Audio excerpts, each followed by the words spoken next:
The violet dusk of Arcturus 7 hung heavy in the sky, two suns sinking slowly beyond the jagged Cerulean mountains. The air shimmered with heat haze, refracting the last rays of light into dancing fractals across the crystalline city of Elysera. Smooth spires of native bioglass rose in concentric circles around the grand pavilion, each one pulsing with a soft, inner glow that radiated in time with the planet's gentle magnetic hum. Here, in this city of light and resonant sound, the Elythian Council prepared to greet their first representatives from Earth. Ambassador Yara Solon stood just beyond the pavilion's entrance, her dark hair pulled into a tight braid, her posture poised yet brimming with excitement. Her translator implant tickled her ear in anticipation, ready to convert the Elythian harmonics, an intricate weaving of musical tones and subtle, subsonic vibrations into something human minds could grasp. Armed with years of xenolinguistic study and dozens of simulated dialogues, she still felt the familiar flutter of nerves. Beside her, Ambassador-designate Li Wei adjusted the fine seams of his formal suit, the fabric woven with smart threads that monitored his vitals. He squared his shoulders, drawing in a deep breath of the planet's warm, sweet-scented breeze. On Mars and at lunar outposts, he had negotiated resource treaties and border disputes, but nothing prepared him for this, the moment humanity reached beyond its solar cradle to stand among another civilization. Behind them, the grand pavilion itself seemed almost alive. Its walls thick, transparent membranes of synthetic crystal shifted in tint and opacity with the council's mood. Once welcoming, now tinged with curiosity. Once curious, now bright with anticipation. The marble floor beneath their polished boots resonated with the footsteps of Elythian honor guards, their lithe forms clad in flowing robes, textured like liquid metal. Bioluminescent veins traced patterns over their skin, pulsing gently as a sign of both greeting and respect. High above, in geostationary orbit, drifted Earth's jaw, dropping gift and burden, the ISS Leviathan. From a distance, the battleship looked like a dark, gleaming crescent, studded with turrets and antennae the size of buildings. Terraforma Industries touted it as the escorted defense cruiser, but on fringe broadcasts and in whispered conversations, it was known by a darker name, the Planet Killer. Armed with gravitic warheads capable of cracking moons in half, and an array of directed energy weapons that could strip the atmosphere from a world, it embodied the paradox of human expansion, our hope of friendship tethered to an ever-present potential for violence. Inside the pavilion's central chamber, Ambassador Solon and Li Wei ascended a gentle ramp of floating platforms, their every step accompanied by subtle chords that emanated from unseen speakers. At the top, 5 Elythian counselors awaited them upon a dais sculpted of pure light.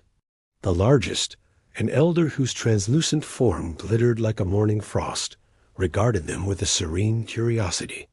His voice, when it came, rippled like a glass harp. "Welcome, delegates of Earth. We are honored that your world's leaders have accepted our invitation." Solon inclined her head with a diplomatic smile. "Esteemed counselors, we bring Earth's respect and a sincere desire for understanding. We thank you for this opportunity to meet and learn from one another." Li Wei followed with a nod, his voice firm yet warm.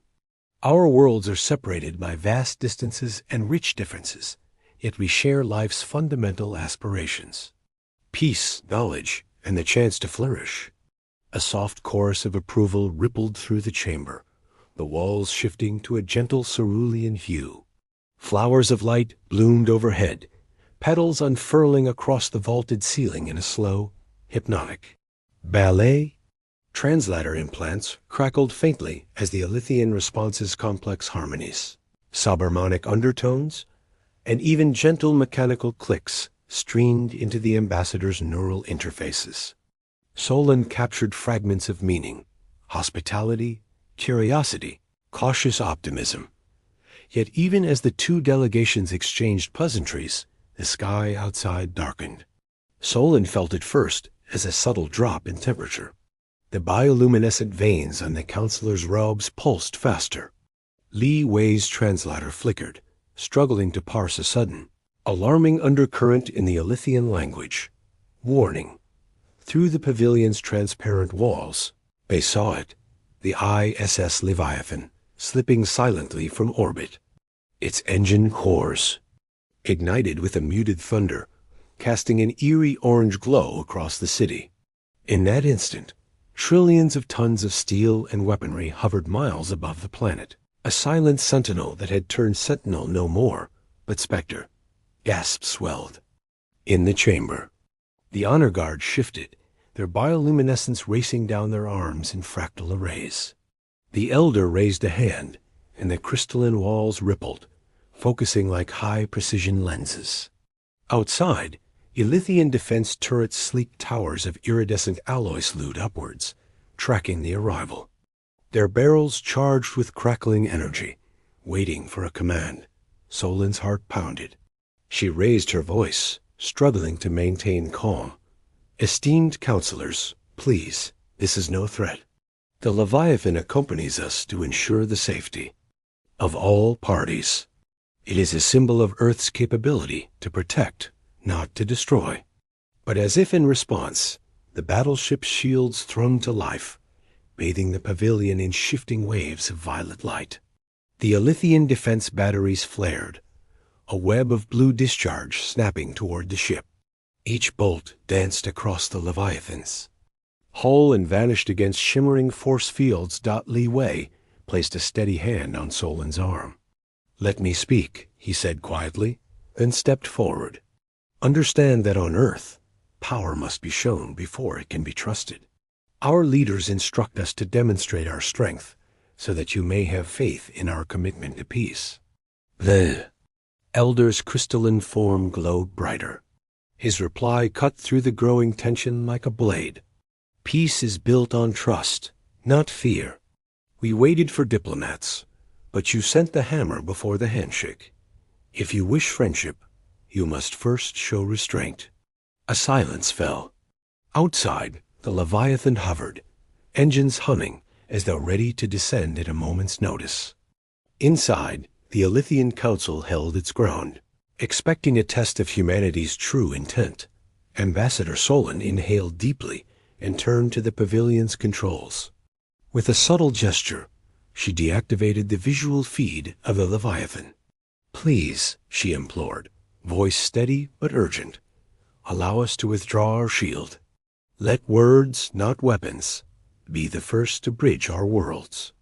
Moments stretched into an eternity. The elder's form flickered. The defense batteries around them lowered, their energy flickering out like spent fireflies.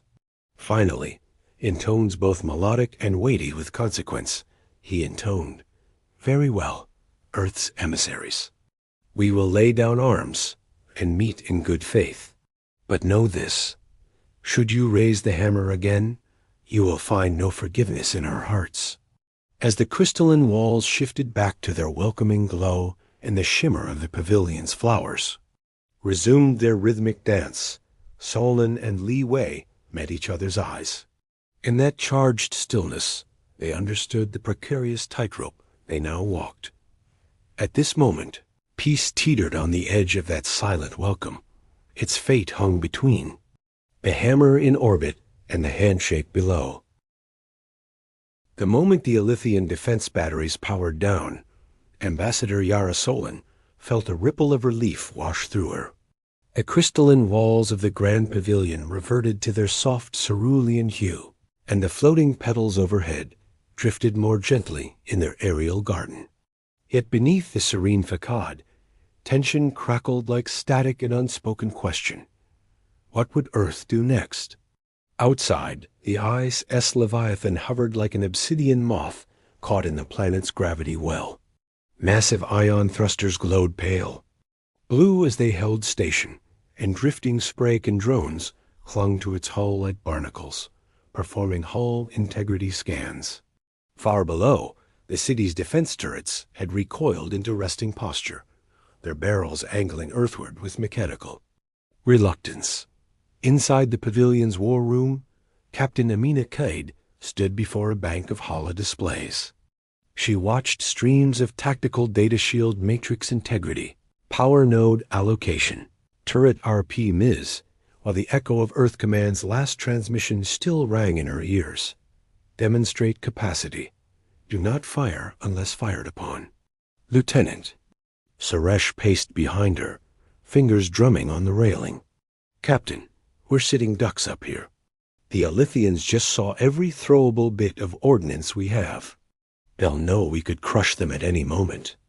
Amina's jaw tightened. I know what we look like, Suresh. But if we threaten them, we lose everything we came to achieve. Diplomacy isn't negotiation through intimidation. It's negotiation through vulnerability.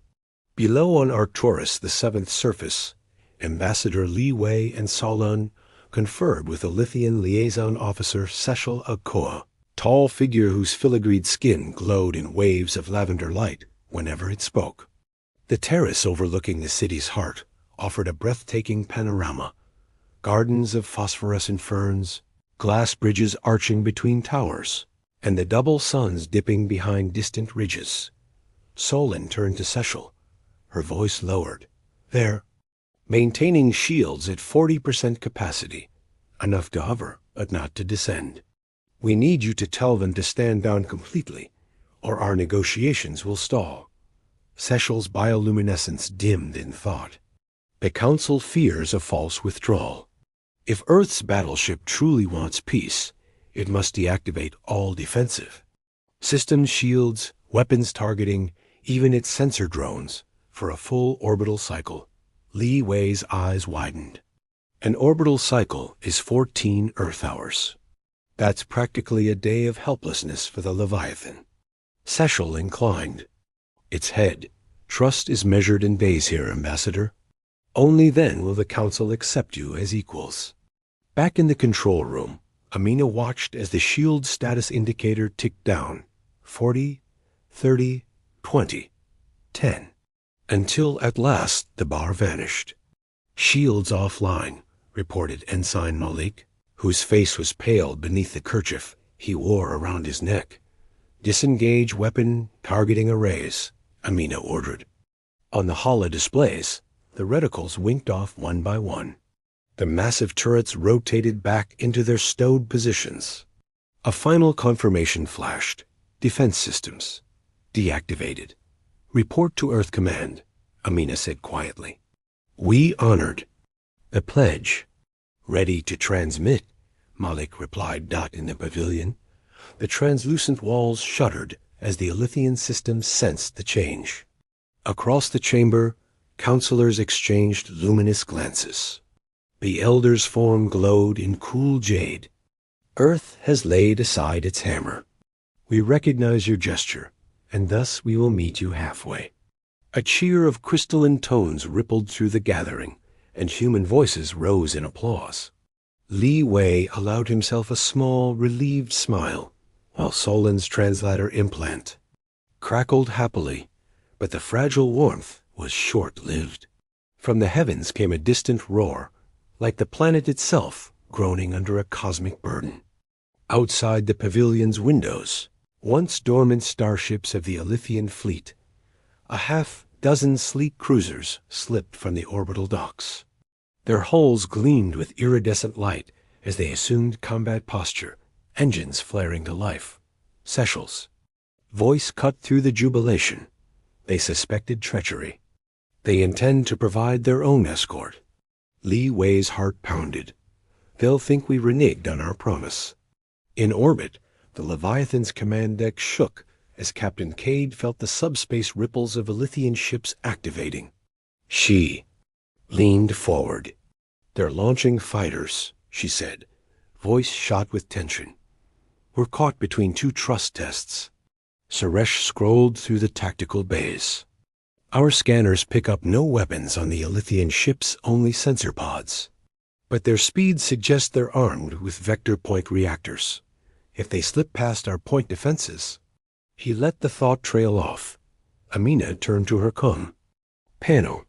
Ambassadors, do we stand down the planetary defenses entirely, or risk igniting another misunderstanding? Solon's reply crackled through the static. We need to control the narrative. Have the Elythians halt their escort promised them, we will not interfere, that our presence above is purely peaceful. We'll request that all planetary ships remain docked during talks. On it, Amina said. She keyed a signal, a global hailing frequency. 3 pulsed beams of icy white light shone down from the Leviathan like cosmic beacons below. The Elythian cruisers paused. Triumphal herald horn tones reverberated through their hulls as the council signaled them to stand down. One by one, their engines dimmed to silent shimmer, and they drifted back toward their docks. Inside the pavilion, the elder's form brightened in relief. He stepped forward, crystalline robes fluttering. Earth Command shows restraint, and Elythia obeys. Now we may speak without fear. Li Wei exchanged a look with Solon. They had navigated Earth's weapons, Elythian suspicion, and 1,000 unspoken fears. And yet, despite every misstep, they had reached this moment, a fragile armistice. Under Twin Suns dot, as the 2 ambassadors and the Elythian council returned to the central dais, Solon allowed herself a small, hopeful breath. Real work of building trust, forging alliances, and weaving the first threads of galactic peace had only just begun. The calm that followed the stand-down order was fragile as spun glass. Within the grand pavilion, Ambassador Yara Solon and Ambassador-designate Li Wei settled back onto the crystalline bench, exchanging a glance that carried both relief and lingering tension. Outside, Elythian delegates murmured among themselves in melodious undertones, their bioluminescent veins pulsing softly as they digested the unprecedented display of vulnerability from Earth's Leviathan in orbit. High above, Captain Amina Cade watched the live feed with hawk eyes. The holographic display in her command center showed the Leviathan drifting inert, systems humming at minimal power. No weapons aimed, no shields active. A testament to restraint, yet also a potential invitation for disaster. She tapped at the console, routing extra sensor sweeps toward the planet's surface to ensure no hidden threats slipped past. Sensor sweep complete, reported Ensign Moloch. No hostile crafts detected within 60,000 kilometers. Atmospheric conditions nominal. Keep it that way, Amina replied. Nothing more. They need to know we respect the ceasefire. Back in the pavilion, Sashal Elethia's chief liaison hovered forward, its skin rippling in gentle waves. A violet glow. We thank Earth for its gesture, it intoned, each syllable a chime of sincerity. In trust, we seek to share our knowledge and learn of your world's wonders. Solon's translator implant fed her the meaning in a rush of warmth. She bowed her head. We come in peace and friendship. Tell your council we wish to understand your culture, your science, and your hopes.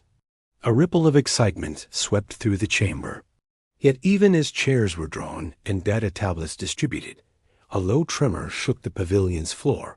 Solon reached out instinctively, steadying herself on the cool crystalline armrest. Outside, across the city of Elysera, a distant thunder rolled through the emerald plains. Far above, where thin clouds drifted, radar nets detected a sudden flux. A rogue cluster of meteoroids fragments from a distant belt had been nudged by solar winds onto a collision course with Arcturus V, I. Dot in the Leviathan's command deck. The alarm klaxon sounded. Captain Cade spun from the view screen to her tactical officer. Report! Lieutenant Suresh's brow creased. Multiple objects, ranging from 10 to 50 meters in diameter. Estimated entry in 2 minutes. They'll vaporize in the atmosphere, but at that size, they'll still rain deadly shrapnel across the city. The captain's jaw clenched. We promised protection. Engage point defense lasers. Target all inbound bodies. Permission to fire? Malik asked, voice taut. Amina hesitated only a heartbeat. We're not firing on Olithians, we're saving lives. Authorize. With that, the Leviathan's dorsal arrays bloomed to life.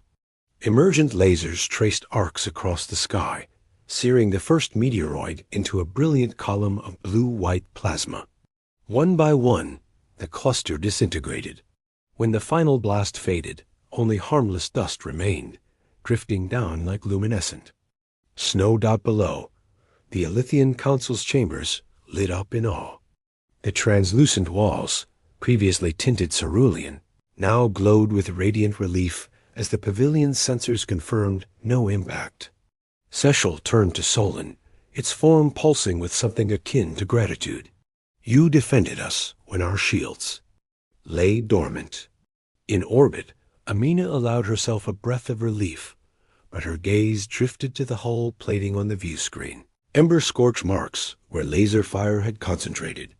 The Leviathan planet killer, fearsome deterrent, had just acted as guardian. Moments later, a secure channel crackled through. Earth Command's voice drifted in. Confirm target destruction. Report any collateral. Cluster neutralized, Amina answered. No collateral damage. No civilian casualties. Back on the planet, Li Wei rose and addressed the assembled delegates, his voice echoing in both Alithian harmonics and common tongue. Today, Earth's guardians became protectors, proving that power need not oppress, but can preserve. May our dialogue be guided by this spirit. An elder counselor, whose translucent skin glowed in swirls of emerald and violet, stepped forward. In Alithian culture, movement signified deep emotion. This elder's stride was deliberate, regal. As she reached the dais, her form stuttered with unspoken relief and newfound respect. Earth has shown the purity of its intent, she declared. We have long believed that diplomacy requires the opening of hands, not the tightening of fists. Today, you have opened yours to save our people. A hush fell, then a wave of enthusiastic tones swept through the chamber. Discussions which had been tentative now unfurled with eager intensity. Data glyphs floated into view. The Alithian bioengineering. Archives, star charts of unexplored nebulae, philosophical treatises on cosmic harmony. In turn, Solon and Lei Wei offered holographic dossiers of Earth's history, our triumphs, our errors, our decades of struggle toward unity. As the delegates leaned into animated debate, Solon slipped away to the observation gallery overlooking the city. The twin suns had dipped fully below the horizon, and Arcturus the seventh night sky was ablaze with unfamiliar constellations. The Leviathan's silhouette drifted far above, a silent sentinel now bathed in starlight rather than weapon glow. Li Wei joined her, folding his arms. I've never been so proud and so terrified in all my career, he admitted. Solon looked back at him, eyes shining. We were on the brink of oblivion, both their world and ours. And yet, in that moment, we chose life. Below, fireworks of bioluminescent spores erupted from the city gardens in celebration, drifting upward like ethereal lanterns. Elythian children, their parents guiding them by the hand, watched with wonder. High above, the Leviathan's point defense.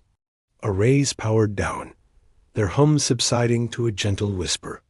Captain Cade watched the spores drift across her view screen, marveling that the weapons she commanded could create such safety, and that might itself could yield trust. Throughout the pavilion, the Alithian and human delegations exchanged promises. To form educational exchanges, to collaborate on planetary ecology, to chart the neighboring systems beyond Arcturus. Every proposal once looming improbabilities now seemed radiant with potential. And as the last ember of that twin sun sunset vanished, two civilizations stood at the threshold of a new era. In the gulf between weapons and words, they had discovered a shared truth. that the greatest power in the universe is the courage to protect, to trust, and to hope together. The dawn on Arcturus 7 was unlike any other in recorded history. Twin suns crested the horizon. One rose like a molten pearl, the other a burnished copper disk, and together they cast a prismatic glow over the crystalline city of Elysira. The air pulsed with the planet's magnetic hum, now synchronized with the soft rhythms of the ISS Leviathan, whose hull glimmered at the edge of the atmosphere, no longer a weapon of war, but a beacon of unity. Below, in the grand pavilions, central chamber, humans and Elythians gathered for the first joint council. The dais, once reserved for Elythian elders alone, now curved gently around a semicircular human delegation stand. Between them, a holographic star map floated serenely, its points of light marking not borders or battle zones, but research stations, educational enclaves, and shared cultural outposts planned for construction.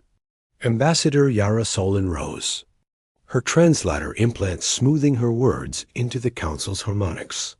"Today we stand not as conquerors or supplicants," she began, voice steady, "but as partners. We will share our science-medical nanomachines to cure diseases, fusion core designs to power your cities, and we will learn from your bioengineering arts, which have healed wounded ecosystems across Arcturus 7. Together, we will build a network of knowledge that spans the stars." Behind her, Ambassador-designate Li Wei unfurled the first charter of the Earth-Elythia Partnership, an intricate document woven from Elythian light ink and Terran nanofiber. It pledged equitable resource exchange, joint scientific ventures, and mutual defense only against existential threats, never against each other. Counselor Thessel, the elder who had first challenged Earth's display of force, stepped forward. Her crystalline form reflected the twin suns, each facet gleaming as she spoke. "In our history, we have sheltered our planet with barriers of light and stone. Now, we open our gates to you, Earth's emissaries, not because we fear your power, but because we trust your hearts. Let this charter bind us to a destiny of shared stewardship." As the representatives signed the charter, each signature a cascade of bioluminescent glyphs, the pavilion's walls brightened, sending tendrils of light curling skyward in celebration. Outside, the city's spires tuned themselves to a single, resonant frequency, and the entire metropolis, every lamp, every street, every bridge glowed in solidarity. On the observation deck overlooking the landing field, Captain Amina Cade watched the scene unfold through reinforced transparasteel. The Leviathan's landing struts, once poised for war, now rested firmly on the polished bioglass runway. Elythian engineers, their veins alight with welcoming warmth, approached the ship's hull, placing delicate conduits to transfer bioenergetic power into the Leviathan's fusion reactors, an act symbolizing the merging of two technologies, once thought incompatible. Solon and Lai Wei joined Amina on the deck, just as the first delegation of Elythian children, wearing wreaths of luminous flora, approached. One bold child, whose hair shimmered like spun silver, offered Amina, woven crown of living vines.